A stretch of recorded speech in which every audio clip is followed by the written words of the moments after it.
Hi guys, it's your girl Jessica here and welcome to another video on my channel. Today's video is going to be probably a little different than some that I've done on my channel before, and I feel like that's something that I always say, but I always try to do things a bit different, but more so to increase in the type of things that I do. Today's video is going to be me attempting to build rotating shoe storage. I'm really anxious about it. I am not sure at all how it's going to turn out, and you know, I'm just anxious about it. I really want it to turn out well. What I currently have for shoe storage is I have some racks. I recently downgraded. You know, I did a really big bedroom clean out for Christmas, so I probably threw away half of my shoes. Yeah, I just went through if it was even a little bit dry rotted, if I see it was raising up a little bit where I would normally stick it myself or take it to the shoemaker. I just threw it all out. I realized that I wasn't wearing my heels, and heels are what make up most of my shoe collection. I wasn't wearing my heels as much, so they were just there, you know, not being used, and I really needed to declutter my life. So I threw them out. That was really hard for me to do, and now honestly I know it was the right thing to do, but I regret it a lot. I can't do anything for it now, they're already gone. So my shoe collection is much smaller than it was before, but I still wanted to have pretty cool and cute storage for it. So I found this hack on the internet and I decided that I was going to give it a try, and I'm excited to see how it turns out. So if this is your first time on my channel, hey, welcome to the Jessica family. Please, please, please, I would always say to you guys, please remember to subscribe. Just hit that subscribe button down below so that you can be a part of the Jessica family for reals, you know. And also don't forget to hit the bell icon so that you can be notified every time that I post. I do videos every Wednesday, and a lot of it is lifestyle, fashion, and DIY videos. So no long talk, let's get into the video and I will give you guys a review of how it is when I'm done.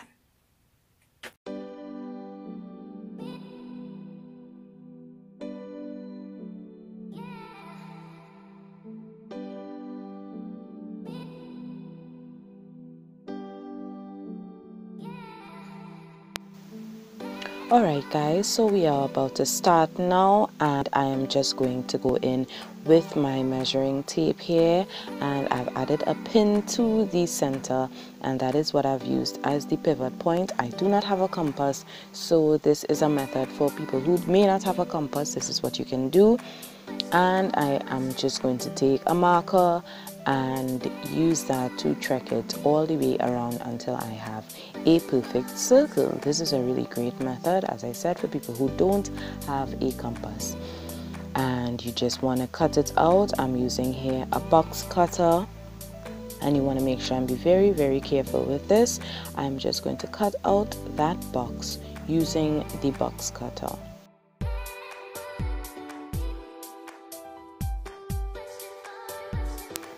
Alright, as you can see, I've just cut it out, and what I'm going to do now, because I need 3 pieces of this according to the chart, I'm just going to line it up on another box, trace it out again with the marker, cut it out again with the box cutter, and do it for the third, the same thing once again.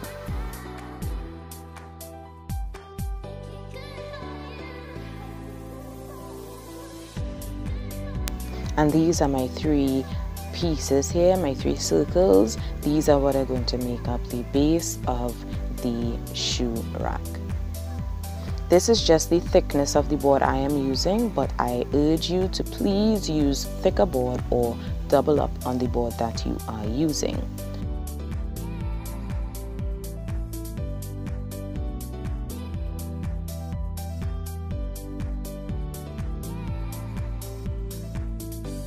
Now what we are going to do is that we are just going to go in just a bit, a radius of 16 centimeters. The first one was 21 centimeters, and again I'm just going to replace my pin into the pre-cut hole that I have already used, and I'm going to put all three pieces together, all three circles together, and again just trace out a perfect circle.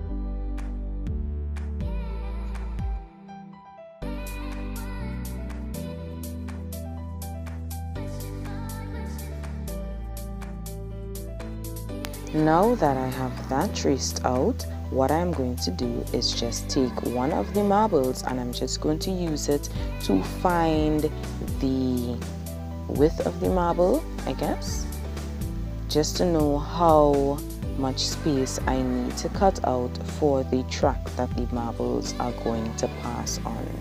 So I'm just making a mark and then going back in again with my DIY compass, and I'm just going to make another circle.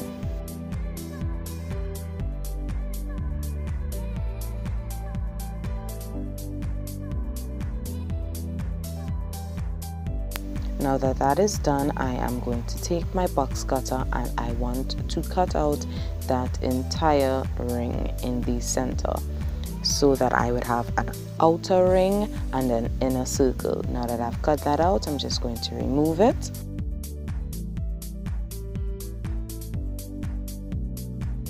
And here I have the two pieces that I am now going to use.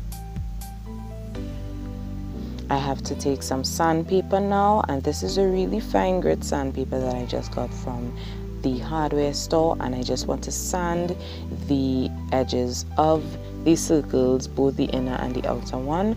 I just want to take the marble now and pass it along the track and make sure that it's not sticking in any of the areas so that it moves freely. If it is, you just want to adjust it to make sure that it is perfectly freely moving. Give yourself some time here because you don't want to rush it and then, you know, you have problems later on. Now I'm going to use the dowel, and using the pinhole as the center mark, I'm just going to mark a circle around the dowel, and this space I'm going to do on all three circles, and I am then going to cut it out using a small X-Acto knife. This is where the dowel is going to pass through, that will hold the pieces of our base together. Now that those holes are cut out, I am now going to apply some hot glue and attach the outer ring to one of the baseboards. As you can see, this is what it looks like. Now I'm going to go in with the inner circle and just attach the dowel just to make sure that it really is centered. And again, you want to pass the marble because you don't want it to be stuck and then not being able to move. So I'm using some strong glue here. I'm using Yoo-hoo, and I'm just going to stick the inner circle to the base. Here I have some bottle caps, and I'm just going to stick them as the legs, so to speak, of the base. And I'm doing one in the center, as you can see, to cover the hole that we've made for the dowel. Now you just want to insert all your marbles, and as you are going to see, I've done it very densely like this with no spaces, but I then went in afterward and had to take out some. I will review this in the review section to explain why that was necessary. I just want to insert the dowel and make a mark where it reaches the top part of the base, and I am just going to cut that short piece of dowel. So this is what I'm left with, and as you can see, it is level with the top base. Now what I want to do is glue it down with some strong glue to the bottom of the base. This is to keep it in place.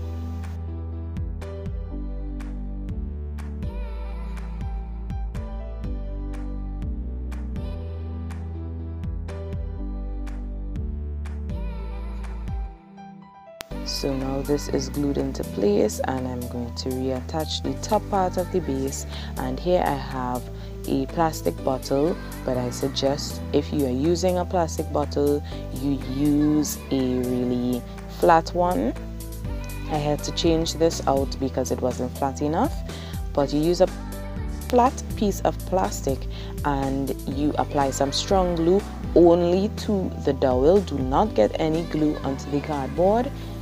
You want the plastic to be stuck to the dowel, but the top part of the base to be able to move freely. As you can see, I've covered the edges with masking tape, and this is something you want to do on every edge of every board that you are going to use. And I'm just going to go in with some copy paper, but you can also use magazines and sort of decoupage it. Here I have the two pieces that are going to make up the separators, and I have one of the long pieces and one of the shorter pieces. What you want to do is find the center of these and just make a cut down about 3/4 way so that it crisscrosses like this. As you can see, now it can stand in place when you just insert them one into the other. And now it's time for me to go in with my glue. I am using a combination of hot glue and strong glue to glue it into place. And you just want to go in one on top of the other. And here I'm using some diamond looking things just to accent it a bit.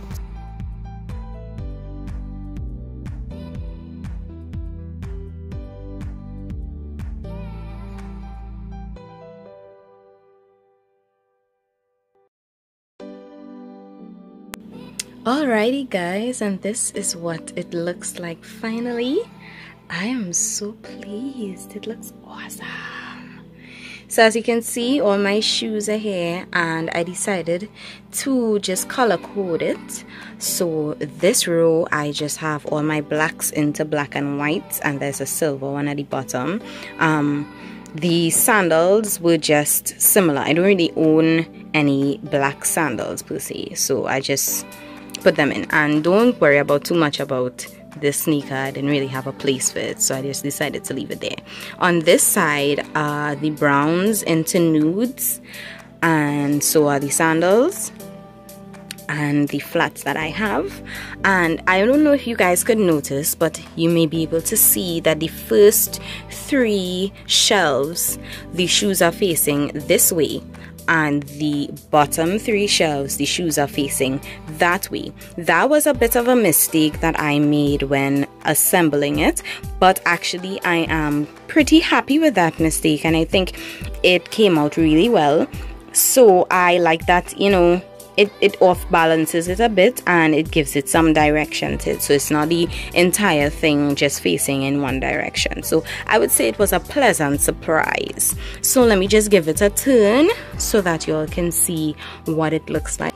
Now the turning mechanism on this is not foolproof. I'm not even going to lie to you guys. You know that I tend to tell you all like it is. The turning mechanism on this is not foolproof. You can't just, you know, spin it and it, no, it's not one of those. It's a slow turn, and the setup itself is a bit unsteady, but I'm okay with it, right? So let me just show you on this side. Oh, I didn't turn it enough, so let's give it some more turns. Right. So on this side I have my blues into greens, and I have my reds into pinks, and I have some gray and my army green combat boots at the bottom. So this, as you can see, is just my blues going down into some greens and some lighter blues and stuff, and I put all my blue shoes on this side. At the bottom there is my leopard print booties, my yellow leopard print booties. That's next to my yellow striped flats, and on this side are my reds and my all-time favorite Converse. I don't care if it's dirty, I wear them all the time. And you're just going down there. Now I have some real love for how everything turned out. As you all can see, you know, I wasn't able to do the bottom. You can see with this one, I actually started spray painting it and then it just didn't happen.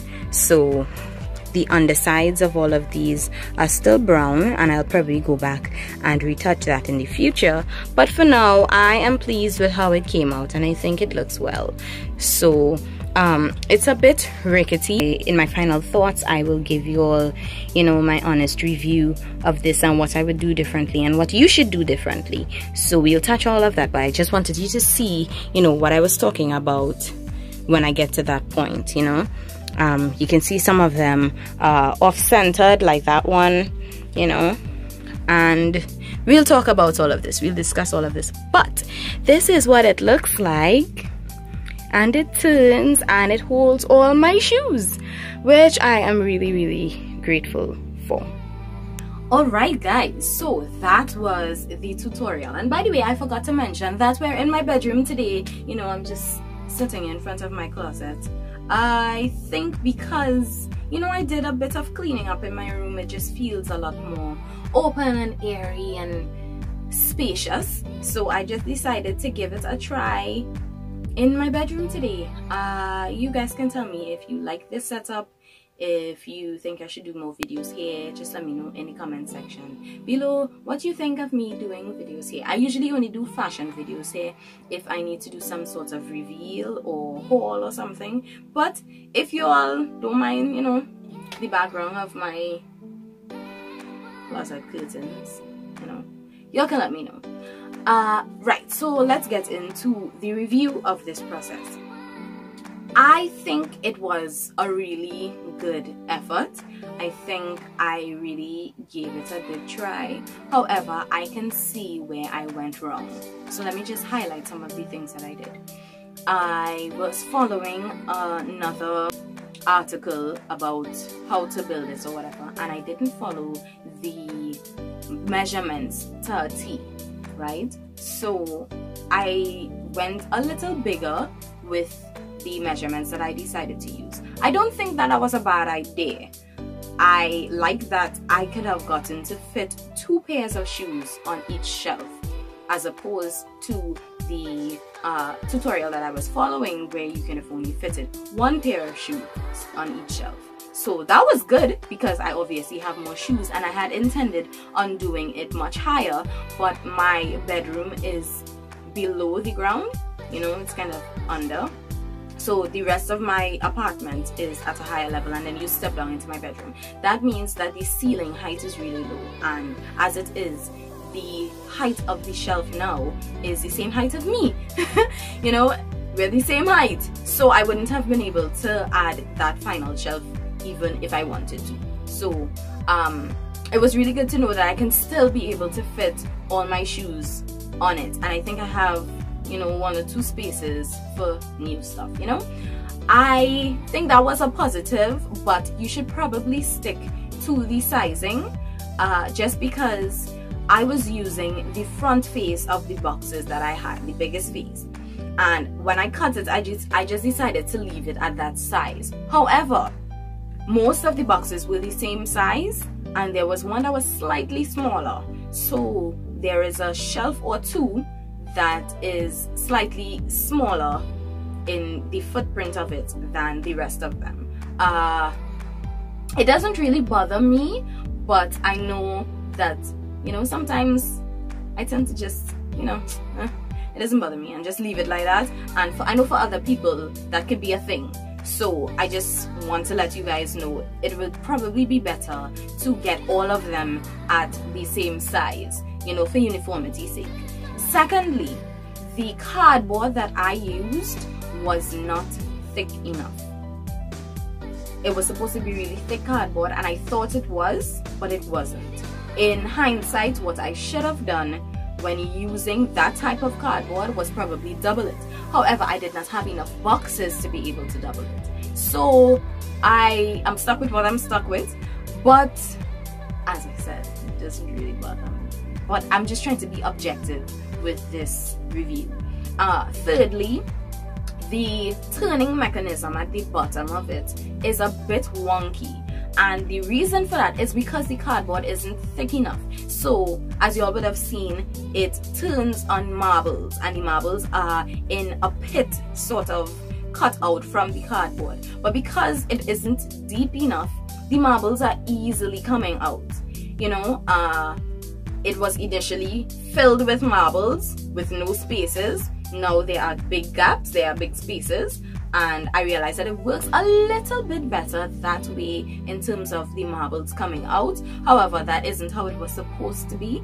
So that is another reason for using thicker cardboard. If nowhere else, for the turning mechanism at the bottom, I definitely should have used, you know, double-sized the cardboard for that. Another thing, I was supposed to do it, you know, a really nice finish and all of that, but the plan that I initially had didn't come to fruition.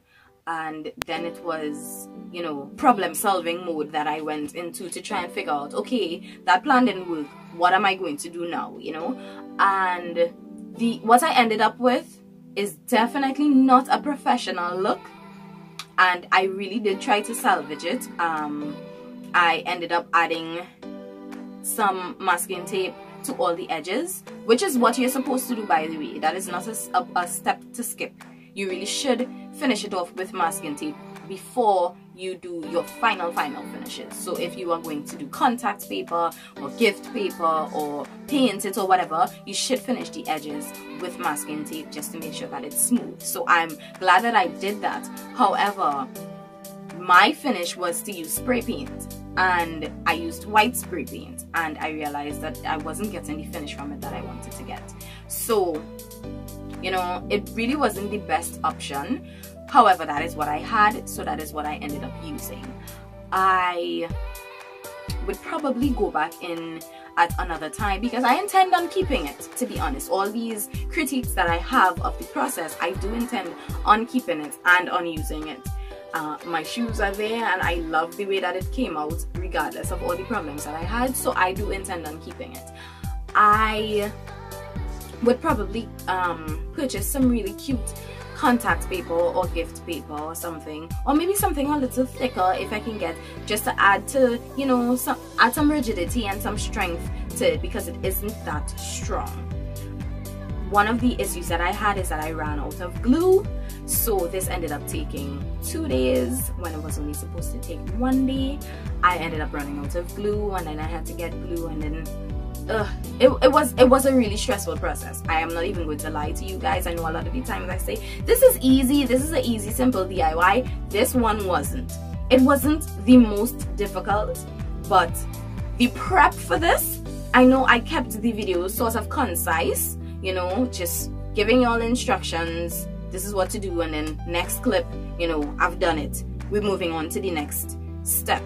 And by the way, I would like for you guys to let me know if this is the type of video that you like, or if you prefer for me to go back to my other types where I actually take you all through the process as I'm doing it and at least show you exactly what I've done, even if it's just sticking masking tape, you know. So let me know how you feel about this type where I just give the instruction and then show you what it looks like, or what it's supposed to look like when it's done. Let me know.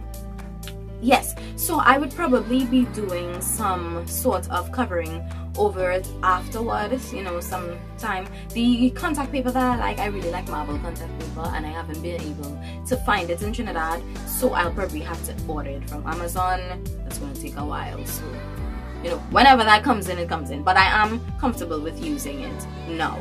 I added the little diamond thing. So I got this from the craft store, and it's just these little diamond-like things, and you just cut it. It's on a net, and you just cut a strip of it, and I just stuck it to the ends. I really wanted it to have, you know, a more professional and nicer looking finish. As I said, it was pretty rough just with masking tape and some paint, and they weren't all lined up. Oh, by the way, that is another issue that I had. Trying to get these things glued was not simple.